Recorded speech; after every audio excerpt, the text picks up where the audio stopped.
திருப்பூரில் ரங்கராஜ் பாண்டே, மணிகண்டன், பழனி, எழிலரசி, கபிலா விசாலாட்சி, ஹேமவர்த்தினி, நாராயண கோவிந்தன் பங்கேற்கும் சாணக்கியாவின் சில் பட்டிமன்றம் ஆகஸ்ட் 8 சனி மாலை 6 மணிக்கு. இடம் காயத்ரி மஹால், காங்கேயம் ரோடு, திருப்பூர். அனைவரும் வருக, அனுமதி இலவசம். சுதந்திர போராட்ட மாவீரர் ஐயா தீரன் சின்னமலை அவர்களுடைய நினைவு தினத்தை முன்னிட்டு தமிழக வெற்றி கழகத்தின் சார்பில் அன்னாருக்கு நம்ம அரசாங்கத்தின் சார்பிலும் இன்றைக்கு திருவுருவச் சிலைக்கு மாலை அணிவித்து மரியாதை செலுத்தியிருக்கிறோம். திருச்சி மாவட்டத்தில் இருக்கக்கூடிய அனைத்து சட்டமன்ற உறுப்பினர்களும், திருச்சியினுடைய பொறுப்பு அமைச்சர் என்ற முறையிலும், அதே போல துணை சபாநாயகர் அவர்களும் சேர்ந்து இன்றைக்கு அவருடைய உருவச்சிலைக்கு மாலை அணிவித்து மரியாதை செலுத்தியிருக்கிறோம்.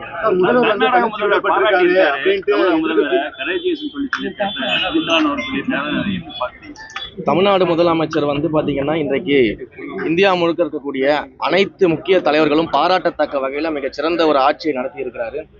வரலாற்றிலேயே மிகச்சிறந்த ஒரு மாற்றத்தை, அரசியல் மாற்றத்தை இன்றைக்கு உருவாக்கி இருக்கிறாரு. மக்களுடைய பேராதரவோடு இன்றைக்கு ஆட்சி நடந்து கொண்டிருக்கிறது.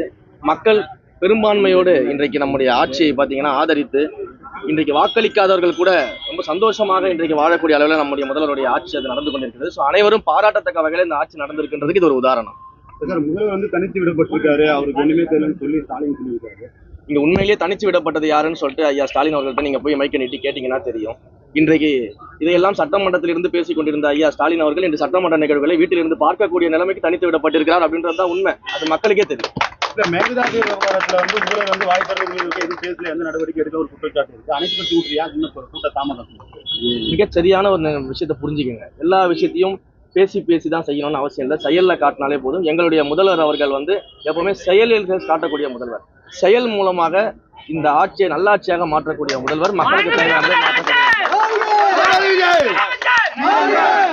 கோயிலுக்கு ஆந்திராவை சேர்ந்த ஒரு பெண் காமிக்கு வரும்போது அவர்கிட்ட 2000 ரூபாய் லஞ்சம் கட்டுறதுக்கு அந்த பொண்ணு பேட்டி கொடுத்துருக்காங்க. ஆதார காமிக்கிறது எல்லா கோயில்கள்லையுமே ஒரு சில இடங்கள்ல இது போன்ற விஷயங்கள் நடந்துகிட்டு இருக்குது. நம்ம 80% எல்லா கோயிலும் சரி பண்ணிட்டு இருக்கிறோம். இன்னும் சில இடங்கள்ல நடந்துகிட்டு இருக்கிறதாக எனக்கும் தகவல்கள் வருது. அதன் மேல விசாரணை நடத்தப்பட்டு கொண்டிருக்கிறது. அந்த விசாரணை அடிப்படையில நிரூபிக்கப்பட்டால் நிச்சயமாக யாராக இருந்தாலும் நடவடிக்கை எடுக்கப்படும். அதை எந்த பாரபட்சமும் பார்க்க மாட்டோம். இடைத்தேர்தலுக்காக வெறியோட காத்திருக்குன்னு சொல்லி சீமான் சொல்லியிருக்காரு. பெரம்பூர் தொகுதியும் சரி, கிழக்கு தொகுதியும் சரி, ஜாதி பார்த்துதான் தொகுதியிலையும் போட்டிட்டாரு. இடைத்தேர்தல் வரட்டும், கொலை வரியோட இருக்கும் அப்படின்னு அவங்களும் 15 வருஷமா நானும் பயிற்சி பண்றேன்னு பயிற்சி பண்ணிக்கிட்டு இருக்கிறாங்க. இன்னமும் பயிற்சி பண்ணிக்கிட்டு இருக்கிறாங்க.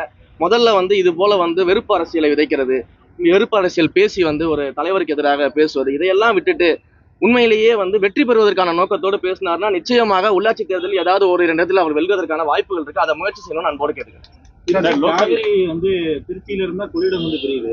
தடுப்பணைகள் கட்ட வேண்டும் நீண்ட வருஷ கோரிக்கையா இருக்கு. அந்த கோரிக்கைகள் எல்லாமே விவசாய சங்கங்களோட பேசி ஏற்கனவே நிறைய கோரிக்கைகள் கொடுத்திருக்கிறாங்க. அந்த கோரிக்கைகள் எல்லாமே சம்பந்தப்பட்ட அமைச்சர் அவர்களிடம் நம்ம கொடுத்திருக்கிறோம். அமைச்சர் அவர்கள் அதன் மீது ஆய்வுகளை பண்ணிட்டு இருக்கிறாரு.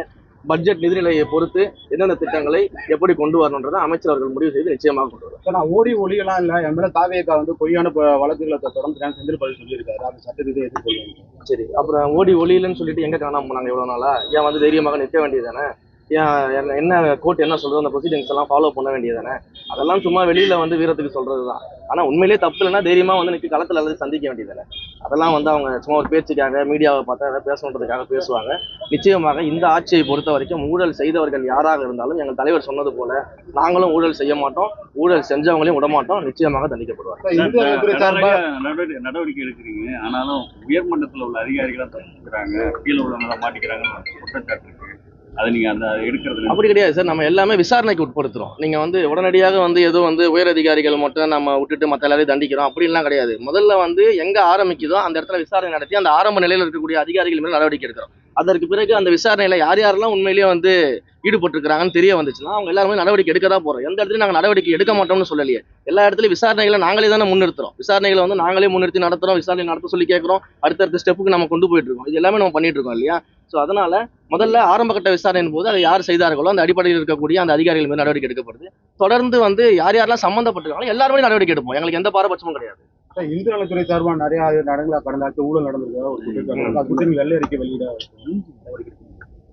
அதை பொறுத்து நாங்கள் முடிவு பண்றோம். வெள்ளை அறிக்கை வெளியிடுறதை நாங்கள் டிஸ்கஸ் பண்ணிட்டு இருக்கிறோம். அதே போல கடந்த ஆட்சி நடைபெற்ற ஊழல்கள் என்னென்னலாம் கோயில் சொத்துக்கள் அபகரிக்கப்பட்டிருக்குது, கோயில் சொத்துக்கள் எப்படியெல்லாம் பல்வேறு இடங்கள்ல தவறாக பயன்படுத்தப்பட்டிருக்கிறது, அதை எல்லாத்தையும் நாங்கள் ஆய்வு பண்ணிக்கிட்டு இருக்கிறோம். அந்த ஆய்வுகளின் அடிப்படையில் யாரெல்லாம் அதில் ஈடுபட்டிருக்காங்கன்றதையும் நாங்கள் பார்த்துக்கிட்டு இருக்கிறோம். நிச்சயமாக இந்து சமய அறநிலைத்துறையை பொறுத்த வரைக்கும் ஊழல் அப்படின்றது வந்து முற்றிலும் ஒழிக்கப்படக்கூடிய ஒரு இடத்துல தான் நாங்கள் அதை வச்சிருக்கிறோம். நிச்சயமாக அந்த ஊழலை ஒழிப்போம். இது வரைக்கும் இருந்த ஊழல்களை எல்லாம் நாங்கள் ஒழித்துட்டு, அதே போல கோயில் சொத்துக்களை வந்து முறைகேடாக யார் யாரெல்லாம் பயன்படுத்தியிருக்கிறாங்க, முறைகேடாக என்ன நடந்ததுன்னு எல்லாத்தையும் விசாரிச்சுக்கிட்டு இருக்கிறோம். ஒவ்வொன்றாக விசாரிச்சுக்கிட்டு இருக்கிறோம். அதற்கான தனித்தனி குழுக்கள் வந்து கூடிய சீக்கிரம் அமைக்க போகிறோம். ஒவ்வொரு கோயில்களுடைய சொத்துக்களை வந்து பாதுகாப்பதற்காகவும் அதில் நடந்த முறைகேடுகளை கண்டுபிடிக்கவும் குழுக்கள் அமைக்க போகிறோம். ஸோ தொடர்ந்து ஒரு ப்ராசஸ்ல இருக்கிறோம். நிச்சயமாக அதோட அவுட்புட்ல நீங்க பார்க்கும்பொழுது கோயில் சொத்துக்கள் அனைத்தும் பாதுகாக்கப்படும். இந்த ஊழல்கள்லாம் ஒழித்திருக்கும்.